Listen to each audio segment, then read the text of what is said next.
Buenos días, queridos amigos y amigas.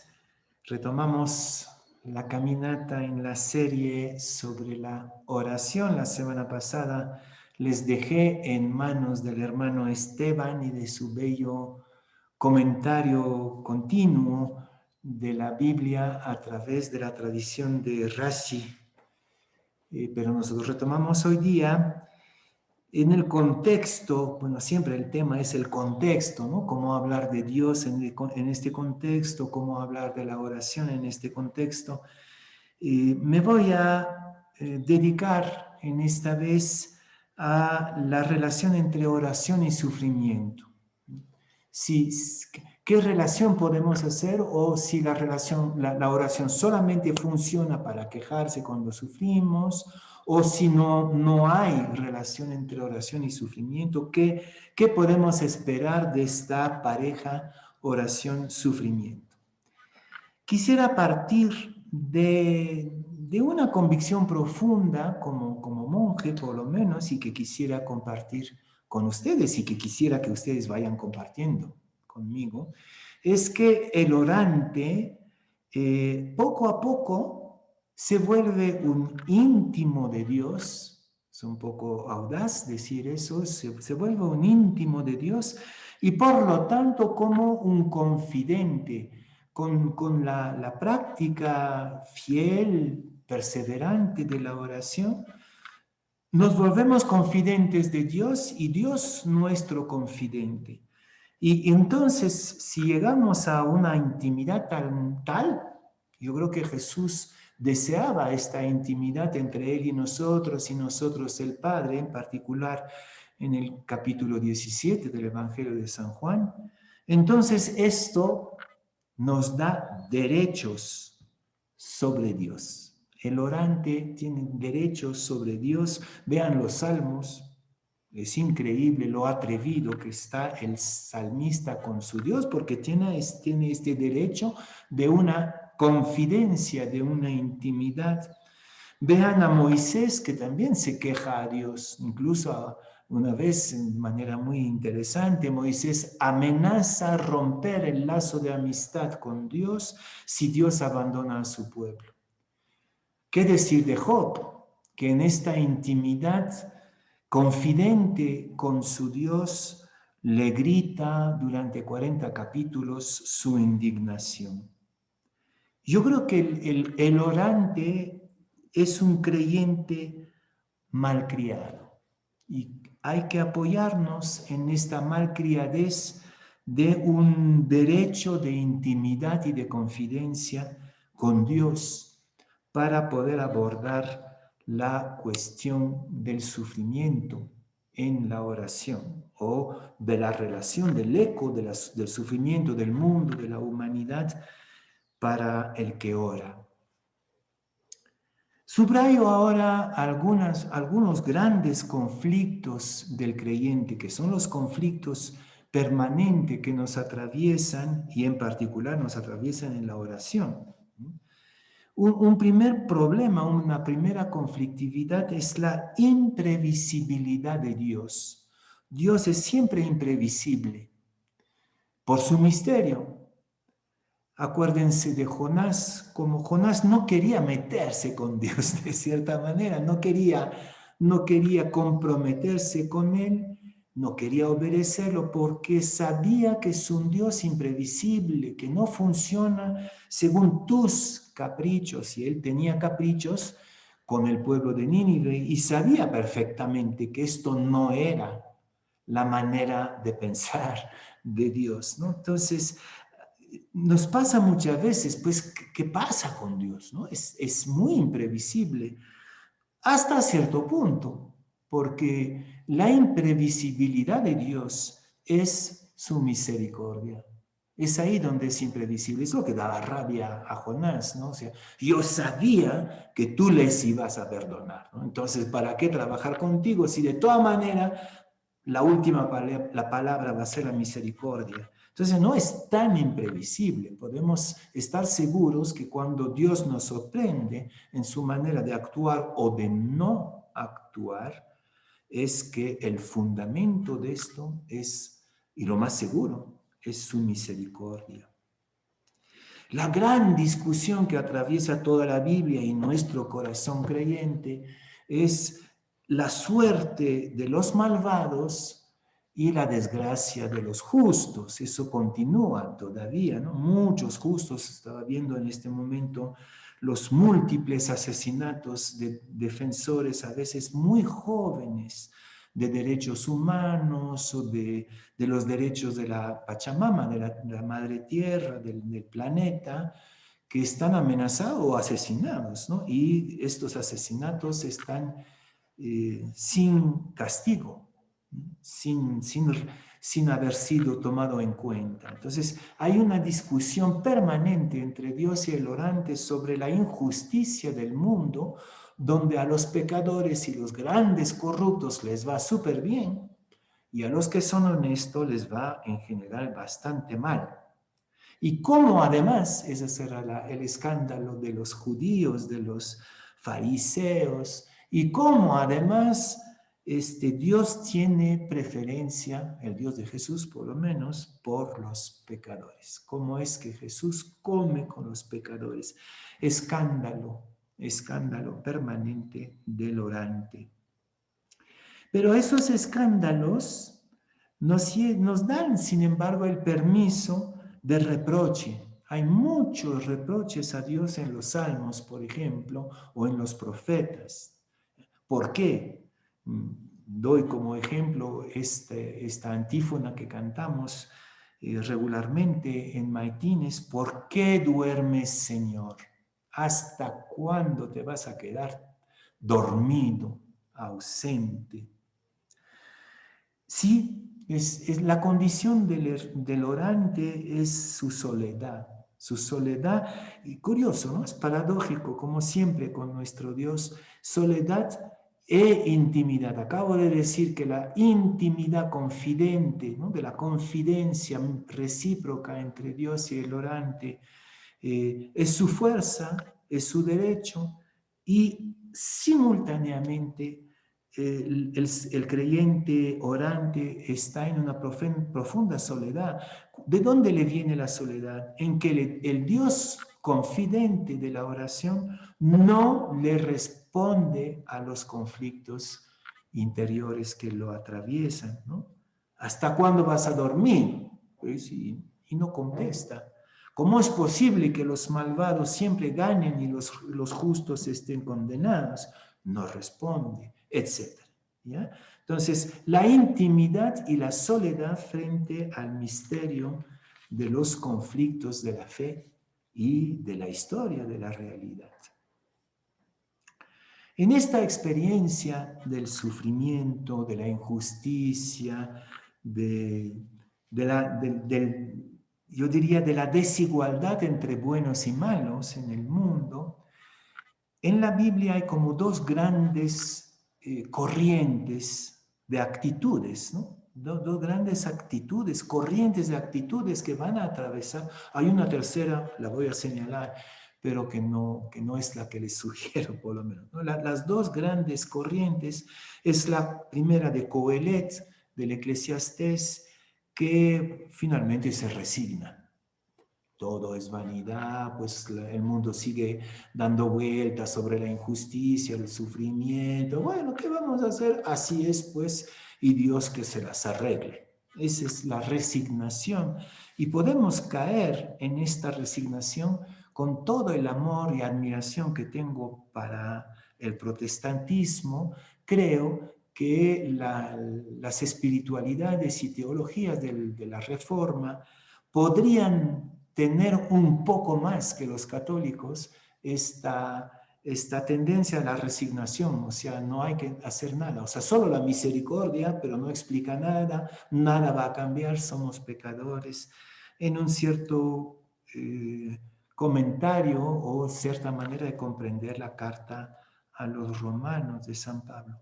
Y la otra actitud, la otra corriente, que es la que personalmente defiendo, o por lo menos trato de practicar, es la indignación, la gran indignación ante el mal, ante el sufrimiento inocente, injusto que vemos, ¿no?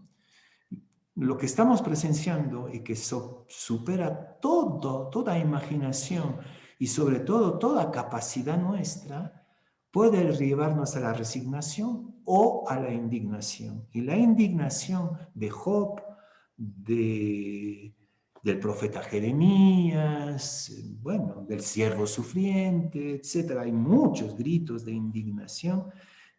Son parte de la oración y de un corazón orante que, empezando por la indignación, yo creo que la indignación además es Dios. El corazón indignado revela a Dios, refleja a Dios, porque esta tu indignación es Dios en ti. ¿Ya? Por eso Dios va a decir al final del libro de Job, Job habló bien de mí, su indignación, su cólera, su protesta, este soy yo. ¿Ya? Pero qué interesante que esta indignación poco a poco se va callando en lo que llamaría el corazón ensanchado del creyente. Finalmente Job no va a tener respuesta satisfactoria a su indignación, a su protesta, pero va a poner la mano en la boca y va a decir, opto por ti, como tú optaste por nosotros misteriosamente. En esta postura de la indignación, que creo que es el grito de Dios a través de nosotros, descubrimos un Dios que es sí a la creación y no al mal y al sufrimiento, a la injusticia. Es lo que dice Yahvé en la zarza ardiente cuando Moisés se acerca a él. ¿Ya? Yo he visto el dolor de mi pueblo, no lo soporto. Entonces la indignación de Moisés es el no de Dios. Tu indignación activa, no solamente pasiva, lógicamente, pero la indignación activa de Moisés, a pesar de su temor, de su cobardía, esto es el no de Dios al mal, a la injusticia, y el sí de Dios a la vida, a la creación, como dice el libro de la sabiduría, Dios todo lo hizo bien, ¿ya? Pues este sí de Dios también pasa por nosotros, cuando realmente optamos, trabajamos, nos comprometemos, nos arriesgamos como Moisés por la liberación y por la justicia.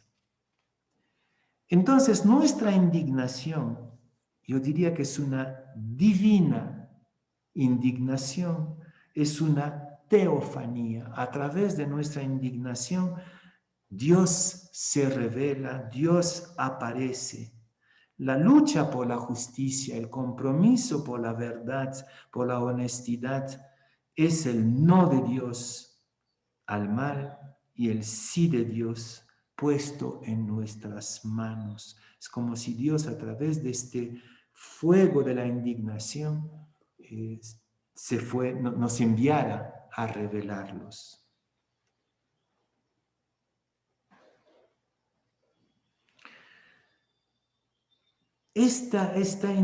Bueno, sí, yo había hablado de una tercera vía, pero que realmente no creo que sea la vía ni de Jesús ni de Dios en el fondo, pero que es la de los amigos de Job, y muchísimas veces es nuestra actitud, ¿ya? Es torcer la verdad para que Dios quede bien, ¿no? Para dejar a Dios bien, ¿ya? O sea, como dice, no, pero Dios interviene, no sabemos, seguramente hay otra cosa, va a haber un milagrito, o los amigos de Job, peor, ¿no? Es un castigo, el sufrimiento tiene su explicación, ¿no? Cuando hay un terremoto siempre hay sectores de los cristianos, de las iglesias, que dice que es un castigo o que es el fin del mundo, que se está acercando, el sufrimiento como machucado en un botón por Dios desde arriba, ¿no?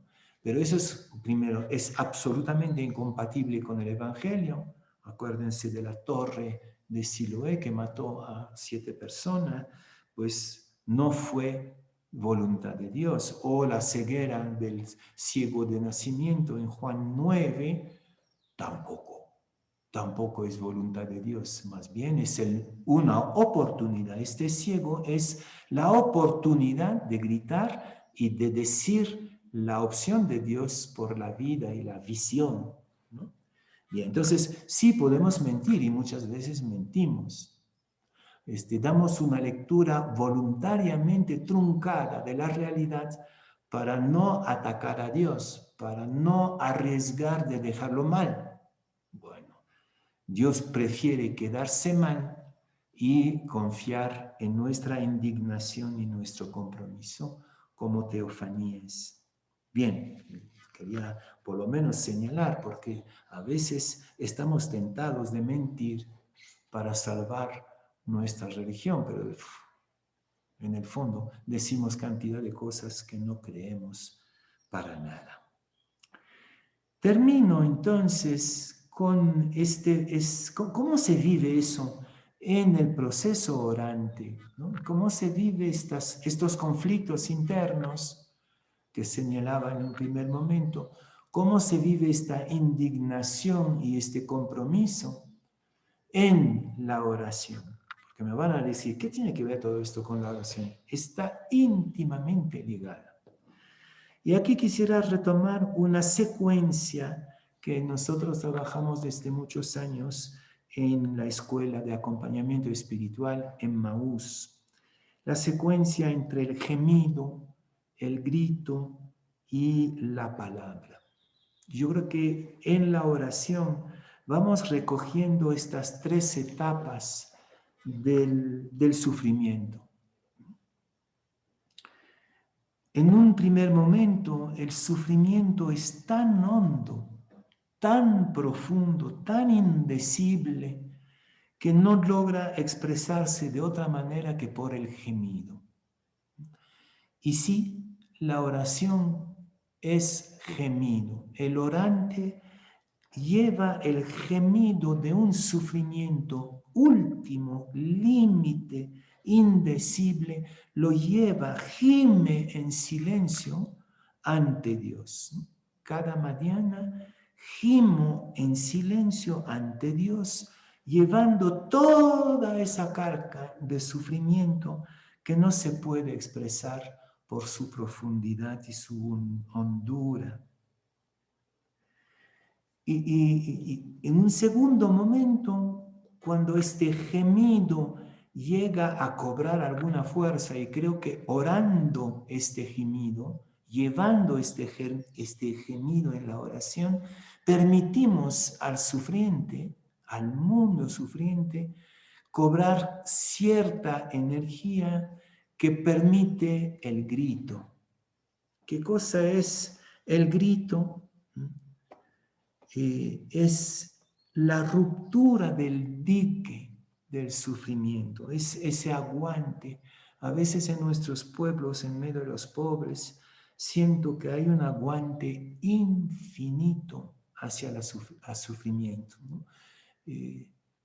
No creo que Jesús aguantó, no aguantó, sobrellevó, gimió ante su padre, gimió ante Lázaro, gimió un montón de veces, gimió también ante sus verdugos y sus acusadores.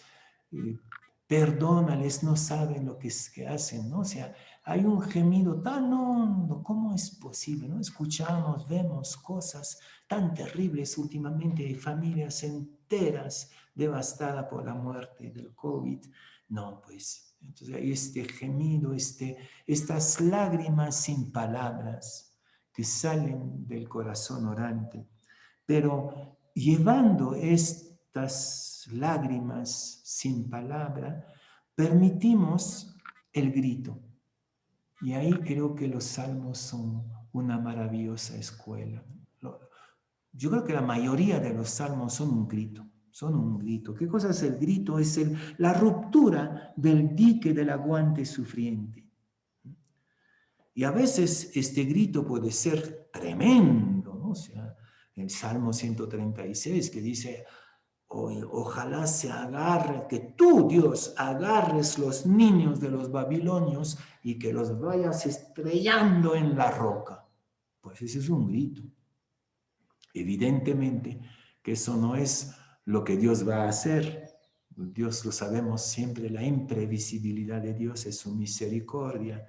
Pero en esta intimidad con derechos, ¿no? Esta intimidad confidente del orante con Dios, tenemos el derecho de gritar y de exagerar el grito, de desfogarnos en Dios, ¿no?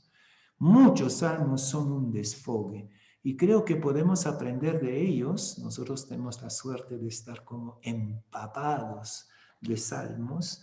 Entonces podemos ir aprendiendo de esta escuela el derecho de gritar exageradamente. Basta ya, el grito del mundo frente a la corrupción, ¿no? Me parece que en países como el nuestro ha habido de estos gritos, en particular de los jóvenes. Ojalá los jóvenes sigan gritando. Esto es la tarea del orante, incluso cuando está solito en la noche contemplando. Acuérdense de Jesús en la cruz, gritando, ¿por qué me has abandonado? O todo está consumido. ¡Pum! Es esta oración como grito, ¿no? Y con todo, sosteniéndonos mutuamente en la oración, en la comunión de los santos, sí podemos empezar a articular juntos una palabra. Ahí creo que hay varios ejemplos muy bellos, muy bellos. Pienso en particular en Ana, en el libro de Samuel, primer libro de Samuel. Ana lloraba ante Dios al lado del sacerdote Elí. Gemía, era un gemido, ¿no? Su tristeza, su sufrimiento era como un gemido porque no podía tener hijos y que su rival la ninguneaba constantemente porque no podía tener hijos, ¿no? Entonces Elí piensa que está borracha y de hecho está borracha de sufrimiento, ¿no? Y entonces en esta borrachera de sufrimiento que es su gemido orante, ella logra articular una palabra. Y en ese momento entonces Elí le responde y Dios mismo le responde. Pareciera que la palabra le hace fecunda. Eso es impresionante, ¿no? Entonces creo que cuando juntos en la oración, ahí está la intercesión, ahí está...